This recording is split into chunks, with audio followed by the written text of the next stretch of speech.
Culbertson. I'm the community involvement facilitator. Some people who completed surveys, information about that is available on the web, and we are still looking for more surveys. And in particular, I want to make sure that if you have the comment form, it's really handy to put your thoughts in writing, questions, comments. It helps us out tremendously. So please be sure you can drop them off or mail them in. Everyone has an info sheet and signed in. We'll get going. The county, county folks and project team, turn and you can stand and we'll introduce around. Go ahead. Murphy. G. Murphy with the Bergen County Engineering Department. I was also the project engineer for Riverside Ave and Kingsland Ave intersection improvement. Good evening. My name is Joseph Baladi. I work for the County of Bergen.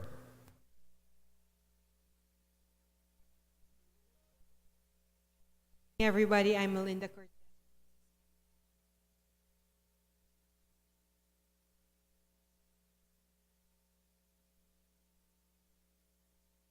Hi, I'm Sarabjit Callan from the Okay, we're providing. Hi, I'm Louie Lamar.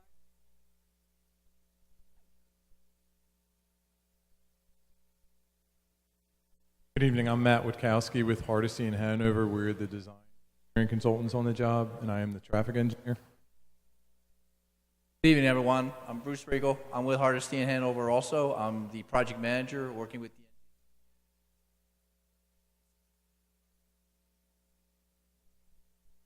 Hi, I'm Paul McKeon, and I'm with Richard Grubb and Associates. We're doing a cultural resources survey, including historical and archaeological. Good evening. My name's Rob Peel. I'm with consultants. We've done the environmental screening for the project.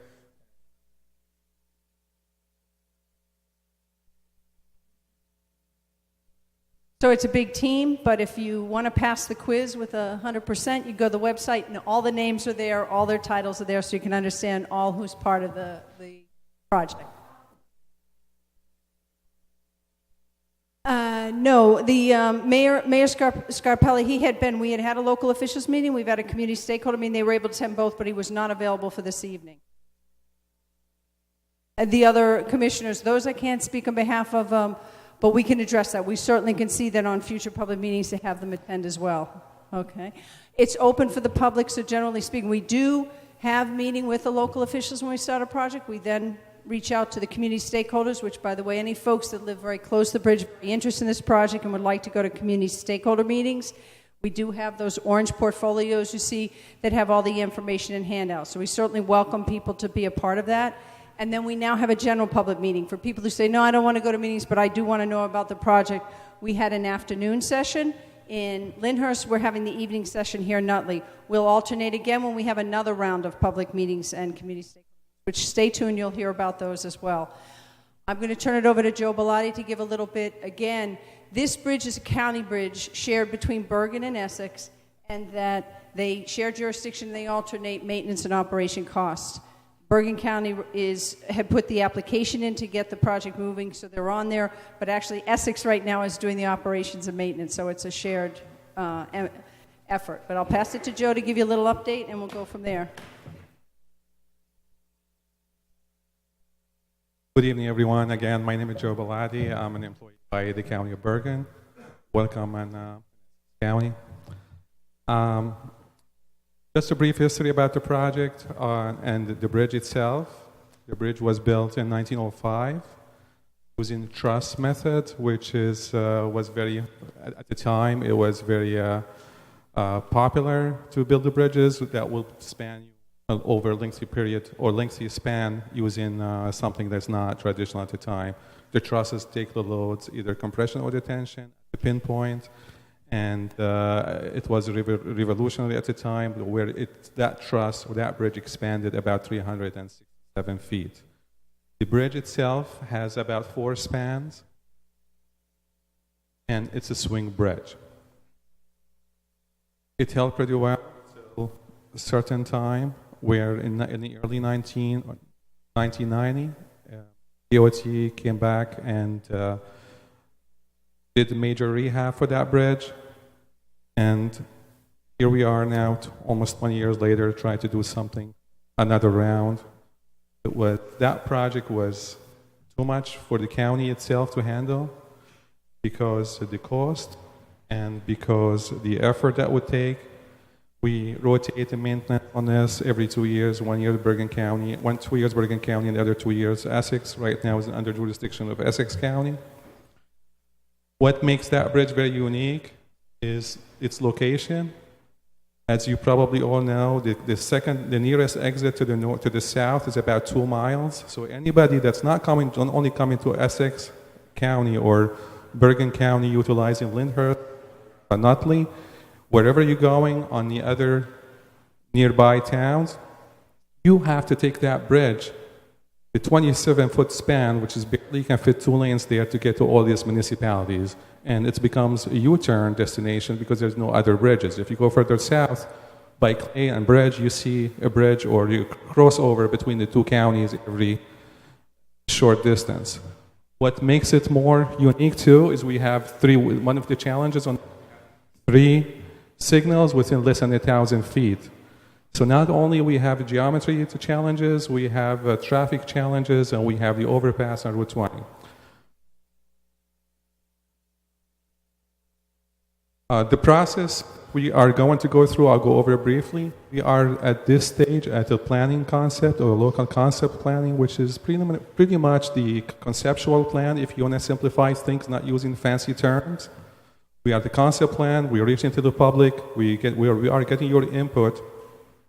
Your input is going to translate to multiple alternatives that's going to reflect in our consultant, who is the project manager, Bruce Regal, right there, is the project manager for this, where H&H are taking all your suggestions and doing all the data analysis, putting everything in your report, collecting all the information, and presenting at the end of a 2 years period preferred alternative. Hopefully we get the support from the 2 municipalities. Once we get this in line, the second phase, that will take about 2 years. We already got this funded thankfully by NJTPA, Sarjip and her group. They funded this through the federal dollar, no taxpayers. That was one of the questions that got involved, or the local taxes involved in this effort. Phase 2 would go to preliminary engineering, where that preferred alternative moved to the second stage, and the preliminary engineering would get done. You get all the essential permits and initial design to get the job moving. And then talking about final construction or the final design followed by construction. So about 6 years from start to finish. If I had the money, it took 2 years to build the bridge. We probably can build it within a year or so. But if you follow the federal process, our hands are tied. As much as we know what we envision the solution might be, if you want to tap to a federal dollar, you have to follow procedures. I don't want to talk too much about this. I know it's a Monday night, so I'll turn it over to Bruce Regal. Thank you again. Thanks, Joe. Again, in summary, the presentation tonight is really just to introduce the project, explain to you the concept development process, which will be ongoing for the next 18 to 24 months, and to start the public involvement process, getting your input to tonight, as well as what we did with the community stakeholders meeting we had in September and the local officials back in July, and get your input for developing the project purpose and need and goals and objectives for the project. Here's a project map of the area. Again, this bridge spans over a navigable waterway, the Passaic River, which is under the jurisdiction of the United States Coast Guard. It connects the townships of Lyndhurst and Nutley. And you can see to the north, the next bridge is Route 7, and to the north is Route 3, and to the south is the Route 7 bridge.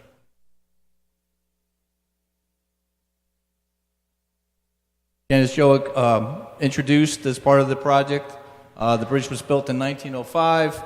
The bridge is in need of major rehabilitation or replacement. The counties cannot keep up with the the repairs that are necessary to keep the bridge in service. It's getting very costly to them. So they reached out to the NJTPA to receive federal funding to start the process for either rehabilitation or replacement. And the first step of that process is the concept development process. Again, that's part of the local project delivery process, which I'll explain to you in the next slide. But again, this process really invites public involvement, public input. It's really important, especially at this phase of the project, but it will continue on into the next phases as we move forward. Here's the entire capital project delivery process. This has been adopted by the NJDOT and accepted by the Federal Highway Administration.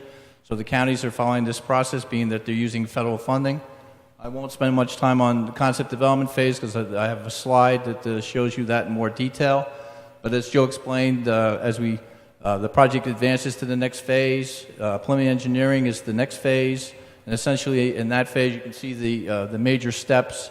But primarily in that phase, you do your preliminary engineering, enough engineering to determine your environmental document. You want to, once the environmental documentation is done, then the counties can go ahead and get funding for final design, any acquisition of right-of-way that has to be done, and construction. So the engineering in the preliminary engineering phase is really to determine your footprint so you can determine what your environmental impacts are. Then you move into the final design phase, and that's when you actually do your full-fledged design. You develop your contract documents for construction. You do any acquisition of right-of-way, you get your environmental permits, and then you move into the construction phase. And as Joe mentioned, the preliminary engineering, concept development, preliminary engineering, and the final design phase, depending on the complexity of the project, can last anywhere from 18 to 24 months. And then your construction phase could be anywhere from 2 to 3 years, depending on ultimately what the preferred alternative is, or what you're going to construct. So here's the detail of what we're going to be doing over the next 18 to 24 months, the local concept development phase. And essentially, it's broken down into two major steps, which is the first half of the matrix you see here, where you're really, what we call doing data collection, where you're really compiling and getting all the information about the project area. We know the details about the bridge because it gets inspected every 2 years. It's a federal requirement. Every 2 years it gets inspected, and sometimes the frequency is even more depending on the condition of it. So there's a wealth of information about the structural condition. But what we want to try to find out, and what we're inviting this evening and with the other public outreach we've done, is to find out what other problems are occurring out in the area. Is there a safety condition out there that needs to be improved? Are crashes occurring out there due to some kind of substandard design element? Is there a pedestrian deficiencies out there? Do we want to add bicycle compatibility? That's where we want to reach out to the public. You folks use this bridge every day. Probably use it back and forth to work, so you know the problems out there. And these are the problems when we want to reach out to try to get input from you, because this information is available, and we really have to reach out to get it. So that's part of what we do in this data collection. And with that, we do traffic counts. And the reason for that is we want to, at this phase, determine whether the bridge is wide enough to carry the existing traffic capacity, and also to look at in the future, 20, 30 years in the future, to see, is the bridge going to be wide enough 20, 30 years from now to carry the traffic capacity. We want to know that now, because we don't want to build a new bridge 7, 8 years from now, and day one, first thing they say, you didn't make it wide enough. Well, it's too late. So this is the time we want to do the traffic analysis. That's ongoing right now, and it comes off the traffic count. So we're going to look and see, does the bridge need to be widened based on the traffic conditions that are out there. We also gather crash data, with crashes that are occurring over the last 3-4 years. We want to look at that, see if any of those crashes are occurring due to a substandard design element. We also are going to identify our environmental resources. Rob will talk a little bit more in detail about that. We do our survey information. We want to collect utility information, what kind of utility facilities are out there that may come in conflict with a bridge rehab or replacement. And then obviously the community outreach, the input that we get from the local officials, the stakeholders, and yourselves tonight, we want to get that input and gather that information too. And ultimately we want to take all that information and compile it, and then from that we determine what the project purpose and need and the goals and objectives of the project are. Once we have that established, then the next step of the concept development process is to start looking at alternatives that meet that purpose and need. That's when we start looking at, did we do a no build? Bridge not needed? Did we just, essentially just close it down? I know that's not the answer, but that's part of the process. We have to look at that. Do we want to invest millions of dollars in rehabbing a bridge that's already over 100 years old? We'll look at that also to see if it's prudent to do that as an alternative. And then we'll also look at replacement alternatives. When I say replacement, we'll look at a low-level fixed bridge, we'll look at a high-level fixed bridge, we'll look at movable bridge, which is what's out there today, and we'll also look on same alignment or new alignment, so when we look at replacement. So that's all part of the next step of the process. And then we reach out to the public again to get feedback on those alternatives, to try to get a consensus for a preferred alternative. You document it, and then you move into the next phase. So that's pretty much what's going to be occurring here over the next 18 to 24 months. As I mentioned, with federal funding, you also have to follow NEPA, which is the National Environmental Policy Act. Federal funding requires that you follow this process where you identify your environmental resources. You want to try to minimize the impacts or mitigate any impacts that you have to environmental resources. At this phase of the project, you start coordinating with your permitting agencies and two primary agencies that will have significant input into the process at this step will be the United States Coast Guard and obviously the State Historic Preservation Office, the Coast Guard being that they have jurisdiction over the waterway, and the State Historic Preservation Office being the bridge is likely going to be determined to be historically eligible for the National Register. So both of those agencies will have significant input into this phase of the project, make sure there's no fatal flaws in moving a preferred alternative into the next phase. And obviously, public input, again, is involved in that process. So a little bit information, data about the bridge. As was mentioned before, it was built in 1905. It was had a major rehabilitation back in 1986. As Joe said, it's a 4-span bridge. It's got 2 approach spans, which are steel-through pony truss spans, and then the main spans are a worn through truss swing center span, which is about 200 feet long. The overall length of the bridge is 364 feet. The roadway width is about 29 feet wide, which obviously is only wide enough for 1 lane of traffic. It's got no shoulders on the bridge. You got 6 foot wide cantilevered sidewalks on both sides, and there's the navigational information for the bridge. It's got 7 feet over mean high water in the closed position, and it's a 65 foot wide navigational channel. Now a little bit about the bridge condition itself. As you see by the data up here from the latest bridge reevaluation report, the bridge is in overall poor condition. It's structurally deficient. Its efficiency rating is 24.3 out of a scale of 100, and the reason for its structural deficiency is really the superstructure, which is rated a 4 out of a 10, and that you'll see with some of the photos that will be up on this presentation as to why you get that 4 rating. But essentially, you have severe corrosion, some section loss in some of the truss members and the gusset plates and the floor beams and the stringers supporting the bridge. Without staying on top of addressing the deterioration that's going on, which the counties are continually to do, eventually the bridge will deteriorate to the point where there's a more significant section loss, and that's when you start getting into having to low post the bridge. A little bit more about the condition. Substructure is a 6 out of a 10. That's considered satisfactory. The bridge railings are substandard by today's standards. The operating machinery is in fair condition. but it's got two conditions that are non-compliant with the current standards. The electrical control systems are also in fair condition, but a lot of the elements are antiquated and in violation of current standards. Based on the latest inspection report, it's estimated that approximately $7.3 million of repairs is needed over the next 10 years to keep the bridge in service.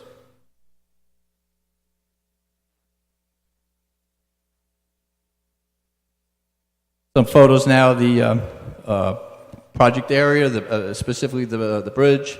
To the left, you see the approach from the Lyndhurst side, obviously looking west, and the photo to the right, a little closer, where you see Route 21 in the foreground during a bridge opening.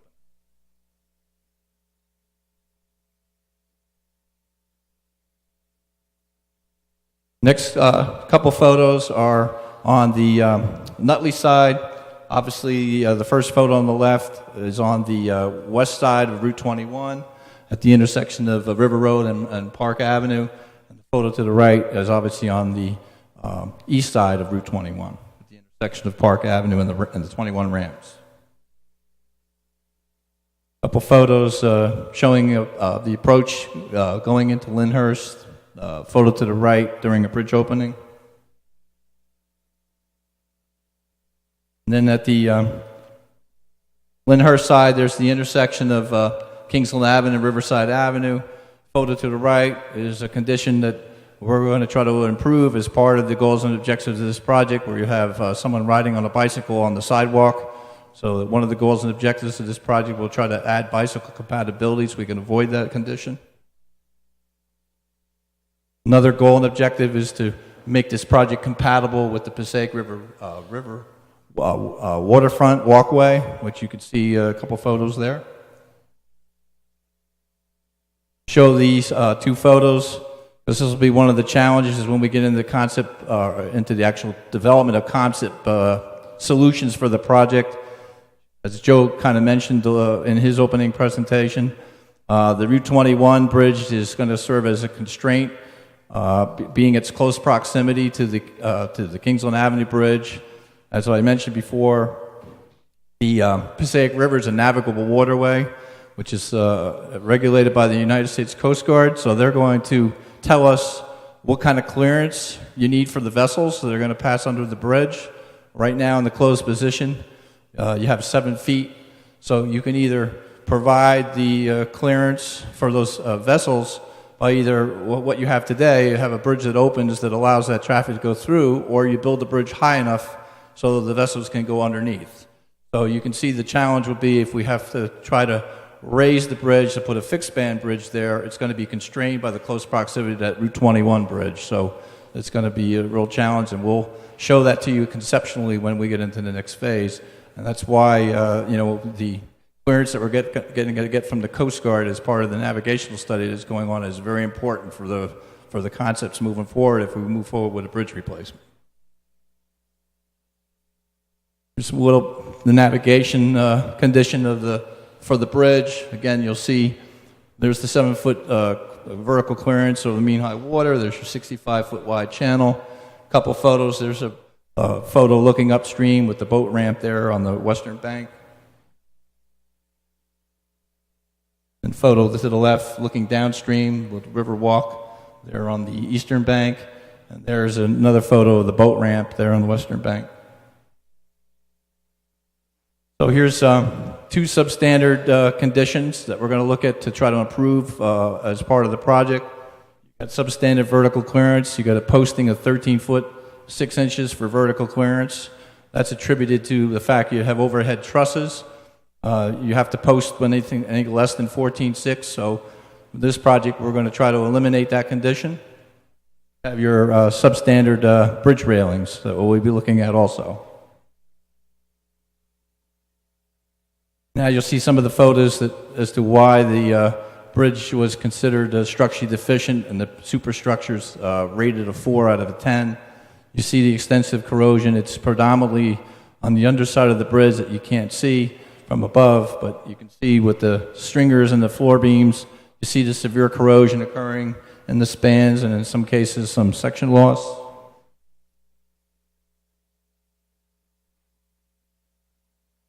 fast on the trigger.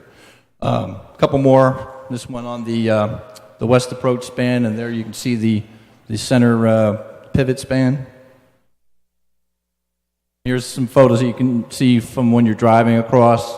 You can see on the right, you can see the pony truss and the corrosion that's occurring there on the leg of the truss. And there's the top of one of the pony trusses.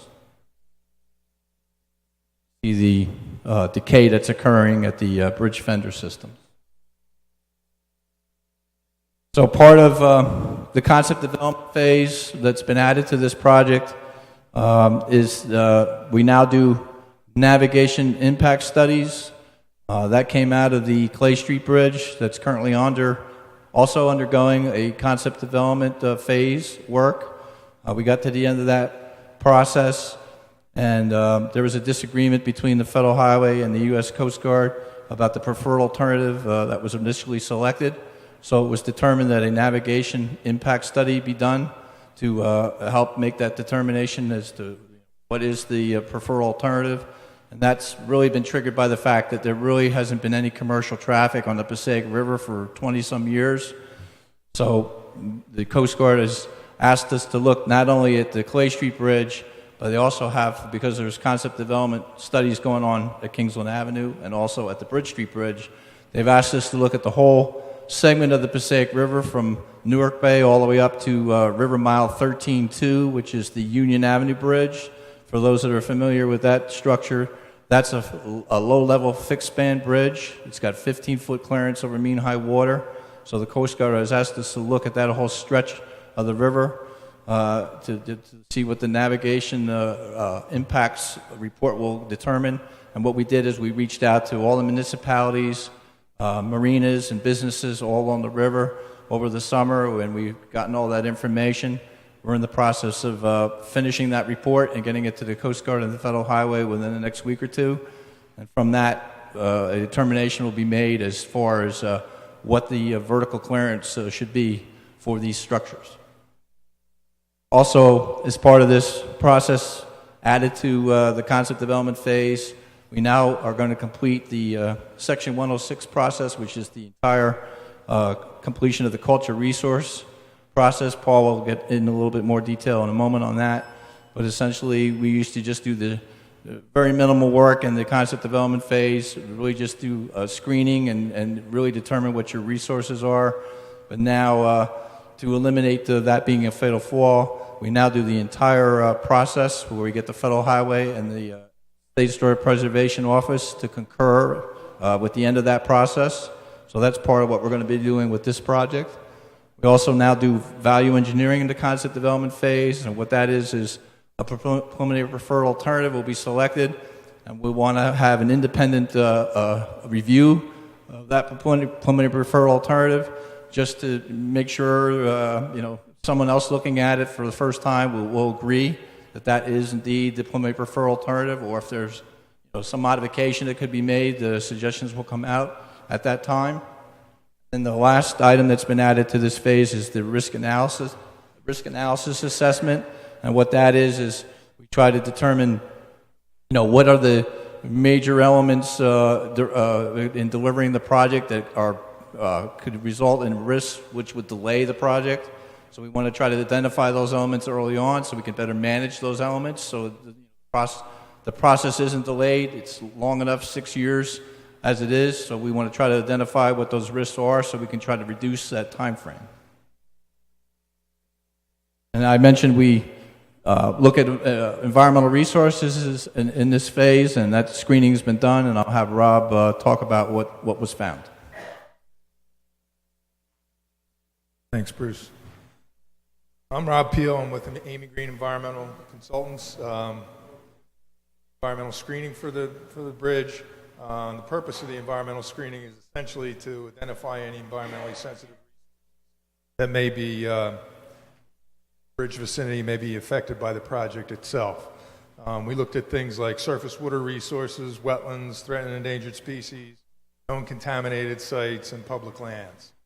And this poster board or this slide shows some of the resources that we found. We also have a poster board over there you can look at a little more closely once the presentation is done.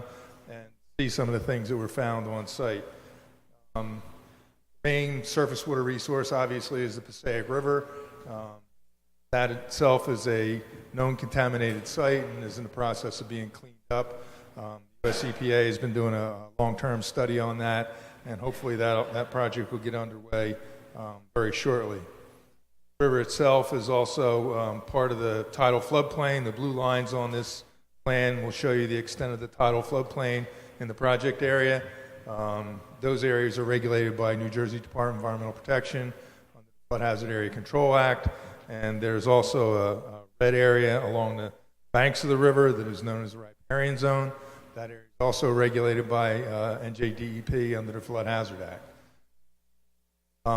Prior to the start of construction, the bridge itself will need to get permits from Land Use Regulation Program. Because it's in a tidal waterway, it'll need a waterfront development permit, and that'll cover any impacts to wetlands, floodplains, riparian zones, but that process happens a little later. The process that Bruce told you about. We did an on-site inspection. We didn't find any wetlands, any regulated wetlands in the project vicinity, and we also looked at data for threatened and endangered species. The U.S. Fish and Wildlife Service has a list of species that occur in the area. None of them happen in this area. The landscape mapping from NJDP also does not show any evidence of threatened or endangered species project area. There are some known contaminated sites. As I mentioned, the Passaic River itself is a Superfund site that is being addressed. There are also several other hazardous waste known contaminated sites in the project area. Those are shown on the map with black and yellow markings. Most of those sites, all of those sites have been managed, handled, and cleaned up. However, any activities during construction will need to look at hazardous waste and soil contamination as part of the project activities. We also looked at public lands. The green areas on this slide show you areas that are encumbered by the Green Acres program. Any impacts to those areas would have to be replaced. We also have an existing public boat ramp. Folks probably know a lot better than I do over here in Nutley. That area will probably need to be maintained and upgraded as part of the permitting process.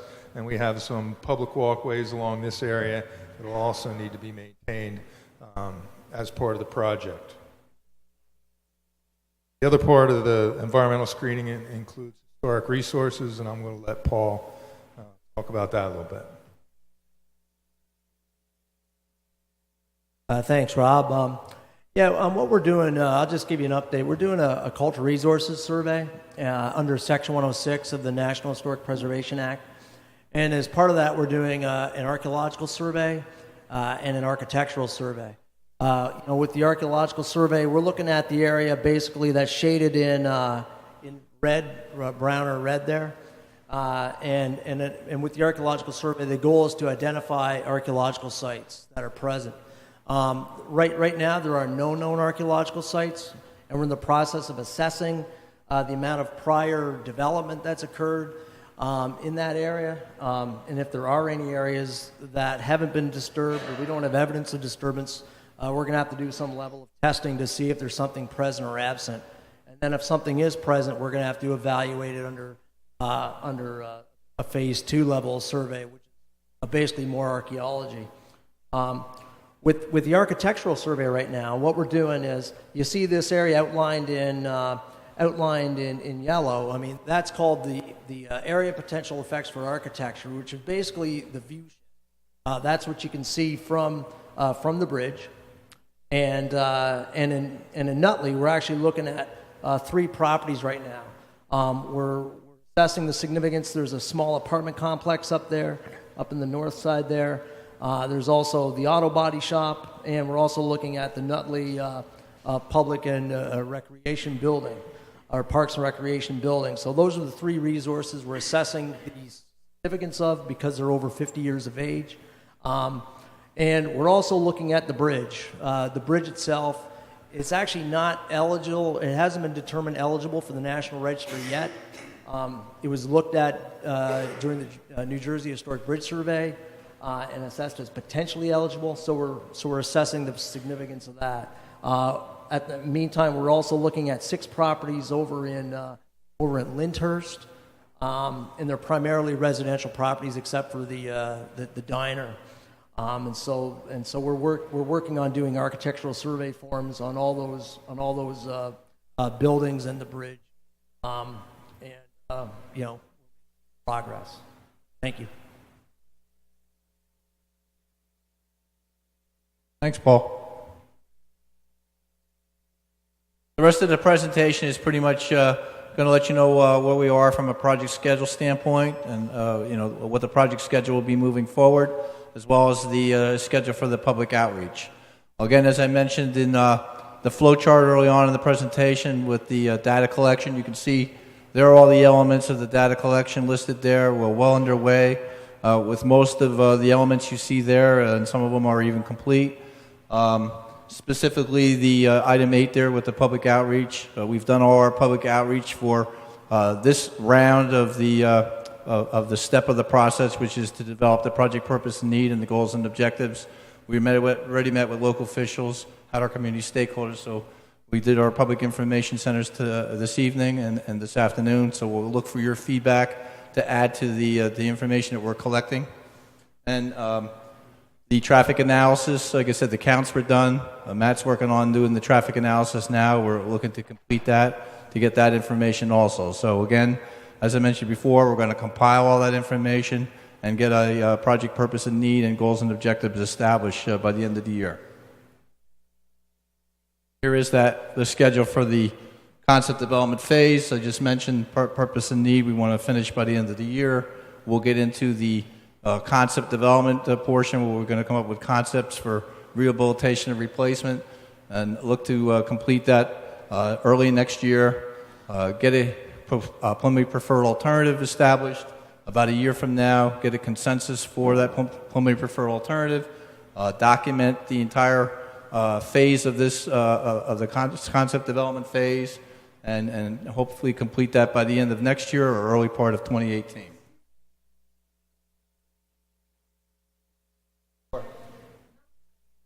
Sure.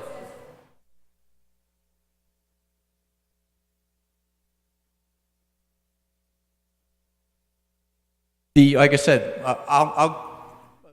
there's a couple slides. You'll see that in a second. All right, give me 1 second. I'll tell you when that happened.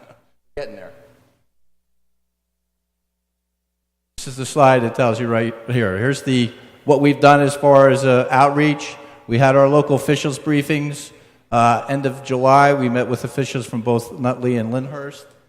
See the dates there, July 25th, July 27th. We met with officials from both townships. We had our stakeholders meeting back on September 29th. And now you see the public info centers that we're holding today. And still to come, the next round of the public outreach will be the stakeholders meeting where we're going to meet and go over the concepts that we're going to develop for meeting the purpose and need, and that'll be held sometime early next year, maybe around spring. And then following that, we'll go back to the local officials to get their input for the alternatives that we develop and a preliminary preferred alternative.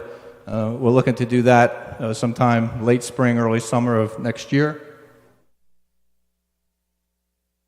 And then that'll be followed again by another round of public info centers, where again we'll present, like we're doing this evening, we'll present the concepts that were developed for meeting the purpose and need, the preliminary preferred alternative, try to get a consensus for that preferred alternative, and we're looking to do that sometime summer of next year. And then finally, the last round of local officials briefings, if necessary, we will meet with both townships again to get the resolution of support for that preliminary preferred alternative if necessary, or we might be able to get that just in coordinating with them that we've had the community stakeholders and buy-in from the public info centers.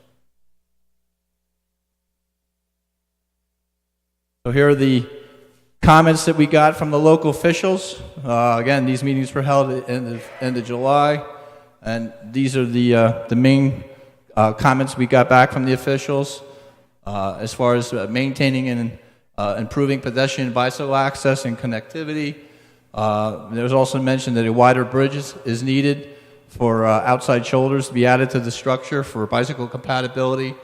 There's also made mention that there's heavy traffic congestion on the bridge that extends to both intersections on the west side and the east side of the bridge.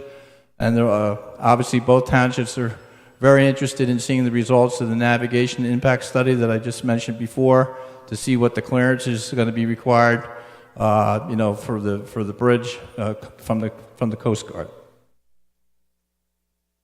And here's the comments we got, the main comments we got from the stakeholders meeting. Again, this was held just a few weeks ago. Again, same. The need to provide bicycle access and connectivity was a main comment. Wider bridge needed for emergency vehicle access. The traffic signals within the project limits aren't synchronized.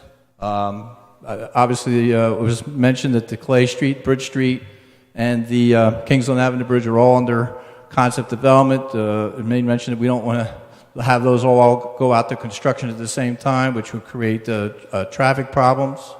So that comment was made. And another significant comment, and it came up again in the meeting this afternoon, was to see if there are some kind of improvements that could be made to the traffic signals so we can get some immediate traffic relief out there, being that the bridge isn't probably going to be done for another 6-7 years. So that came up as a comment.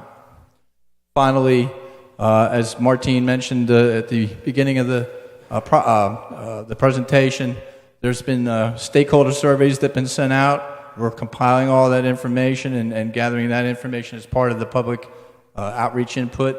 Those surveys are still available and they're on the website. So we invite, if anybody hasn't completed, we invite you to complete that and get that feedback to us. We really appreciate it.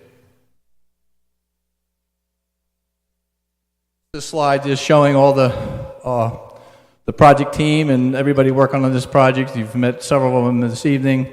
Some other folks will be working on it also, but here's the entire project team that's working on the project.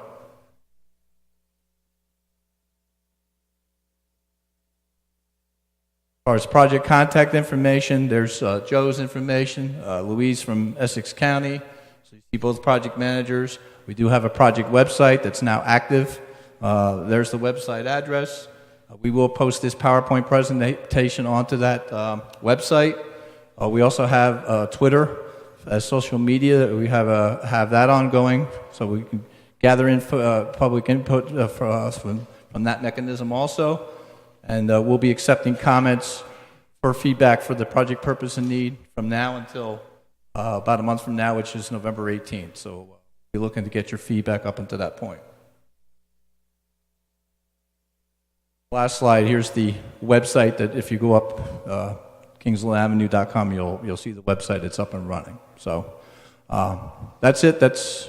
We'll open it up now for questions and comments.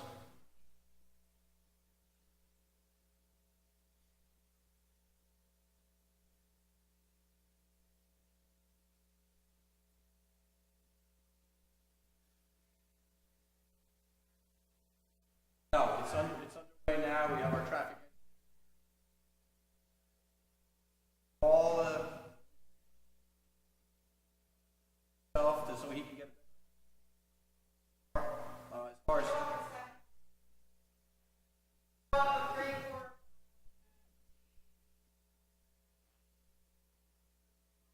so.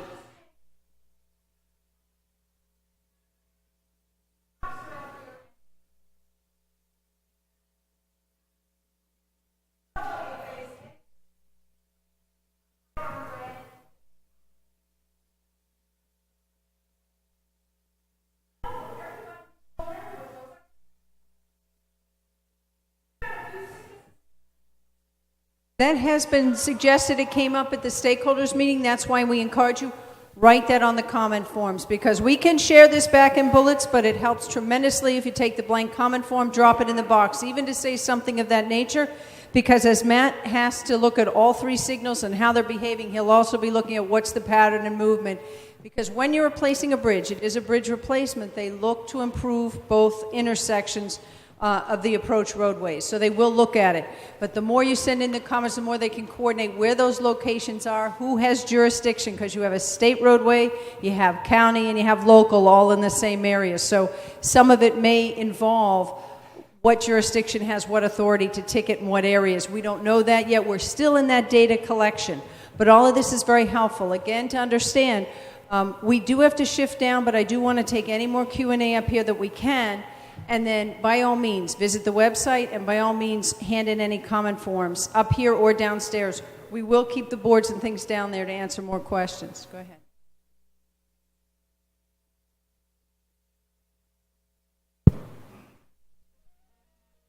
I have a couple of questions. The first one is dealing with you. First of all, I want to thank you all for the collective effort. Yes, this is for the traffic engineer and the long-term plan. It was stated that we want to make sure that this bridge is sufficient for the next years. On Wednesday, July 1st, started looking at an East Center redevelopment area study. I would like to know if the anticipated residential from the redevelopment of East Center has been included in this study that is currently.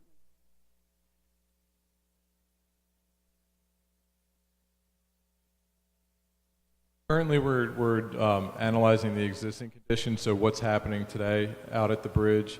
I have been out there in the AM peak hour and the PM peak hour today, and I've seen exactly what you spoke of earlier.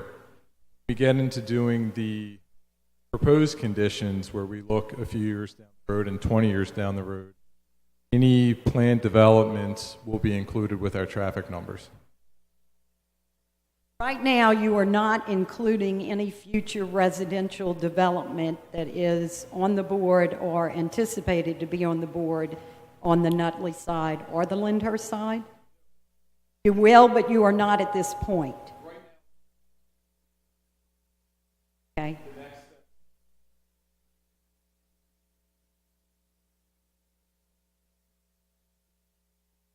Okay, just so you know, just to give you a little bit of information, what was reported from the three schemes for the East Development Center plan are 122 townhouse units for an 825 combined townhouse, single-family, multifamily, and mixed use. So that's right there at Center and River Road, which would significantly impact your traffic numbers for that bridge. Now, we also have potential residential coming to the Roche property. So I guess I'm here asking you to please, sooner than later, include the potential residential happening in both communities. And then my second question is, has a ferry been considered as a part of the plan, either in addition to the bridge? Has the cost effectiveness of a ferry been looked at in the event that the bridge is approved to be able to have some way of transporting people? And given that a lot of this is about bikers and pedestrians, has the New Jersey Transit been contacted about a potential new stops to alleviate some of this traffic going over the bridge? And who would I address that question to? We do have NJ Transit on board. Actually, came to the afternoon meeting. What they'll be doing, helping us out. It's interesting you mentioned ferry service. I will say this, that's come up at the Clay Street meetings and also the Bridge Street meetings on the Passaic. Certainly the navigational study will bring up any future plans of that sort of nature in terms of usage on the river. Stay tuned. It was something that was raised at those meetings as well. Actually, some were thinking of it during construction, but I think it's also something from a long-term look. That's what you're trying to do. The bridge is going to be out there for over, targeted probably 75 to 100 years, so you want to look at what the development is in the areas. Good feedback, all good things. Please put it in writing, put it on the comment form. we can relate that, but it really helps to have that input, so much appreciated. Hi, I have a couple of questions for you. I'm not clear, is it rehab or is it CBD? We're going to look at both. Processes to look. Got it. Now, what about the safety on the current bridge, right? So structural damages, you're talking about loads, and what's that safety look like now? What years do you have on that?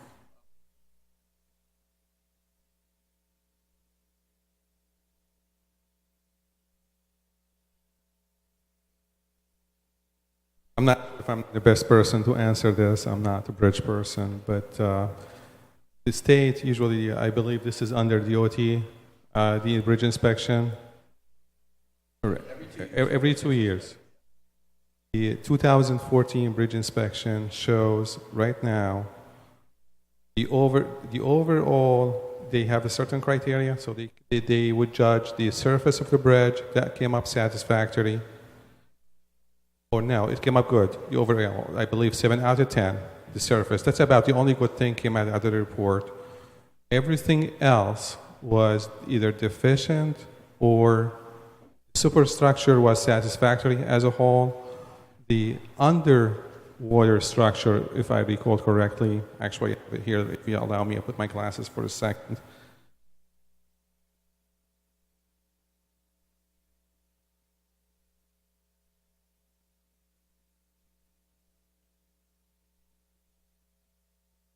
So the superstructure in poor condition, the substructure is satisfactory. However, the overall sufficiency rating is 24%, or 24 out of 100.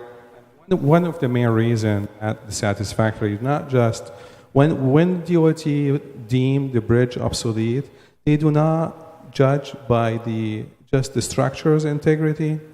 They will look at the capacity, volume versus capacity ratio. They will look at at the backup, at the queuing, at other things. Remember the situation we have here, and I failed to mention, I'm not sure if Bruce touched on this, the 2014 counts, I don't know what the new counts are, but if I can go back to 2010, 2014, we have a really, really high number of vehicles crossing that bridge. Considering all the limitation we have, if I can give you an example, I don't know much about Essex County, but I can tell you where I come from, where my building is. Our building is on River Street, which is the busiest street in the county. That stretch holds 5 lanes for a section of 4 miles. The capacity on that roadway is about 32,000 cars per day on 5 lanes. That's the average daily traffic. On that, and that's almost 50 to 60 feet cross sections. Sorry, you want to hurry up? This section is only 27 foot cross section. I'm trying to address the question. It's 2 lanes only. You got 27,000 cars per day. That's amazing. That's within 15% of the busiest road in Bergen County on that 1 lane alone. That would tell me one thing, that road functions day and night. It's busy day and night. But however, it doesn't get traffic through. The actual traffic count that you're going to do in the peak hour, probably a lot less, much less than the actual, yes.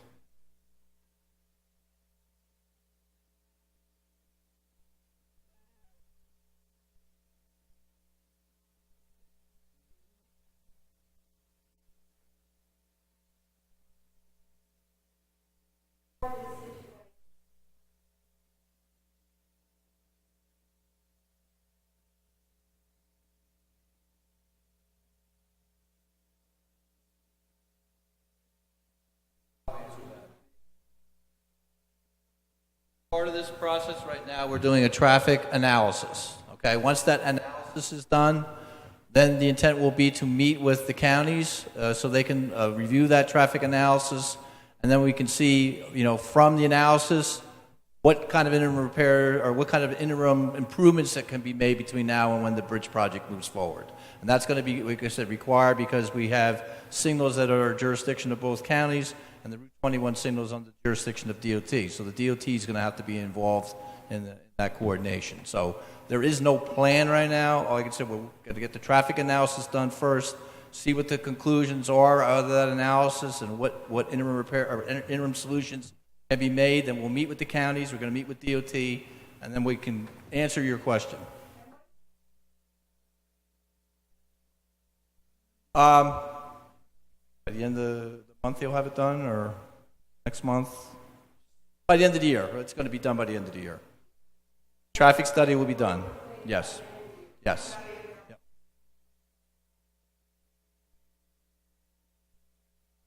Most likely not. That's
Oh, well,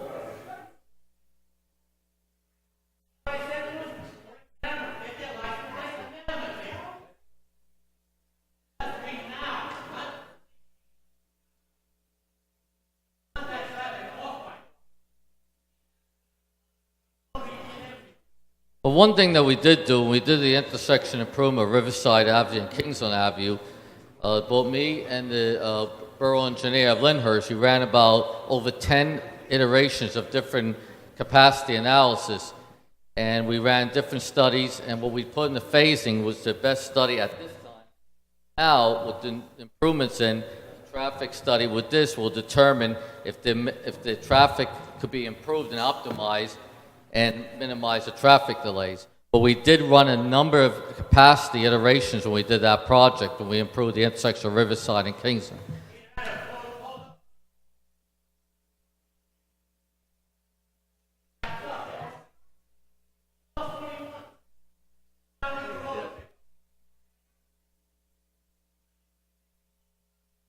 Okay. Thank you. I'm going to catch a couple more questions, but as you see, there are people coming in because they have a zoning board meeting, but we still want to talk about this and have questions. We will be downstairs. We're going into the conference room downstairs. That was an issue that, because the zoning board needs to set up and come up. Join us downstairs. If you have not signed in, please sign in. If you haven't, we can sign in downstairs, which is fine. And we do appreciate the questions and comments. For any of you who can join us downstairs, please do so. In addition, I want to remind everyone, you can go to the website. If you are interested in going to stakeholder meetings, I will definitely want to get your name.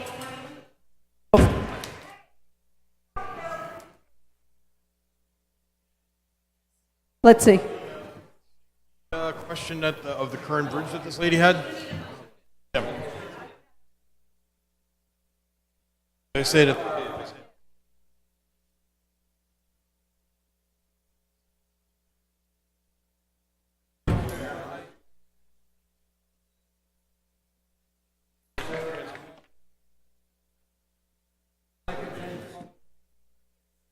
Thank you.